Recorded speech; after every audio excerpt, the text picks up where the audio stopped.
মামা তোমরা? হ্যাঁ, আমরা তোর সাথে অনেক খারাপ ব্যবহার করেছি, তোকে অনেক অত্যাচার করেছি, তাই কোন মুখে যে ক্ষমা চাইবো সেটা আমি বুঝতে পারছি না।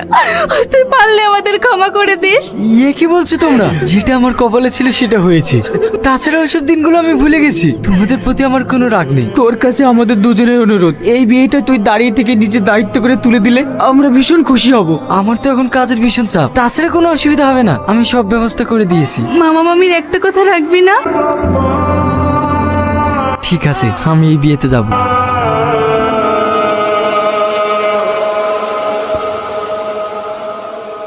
My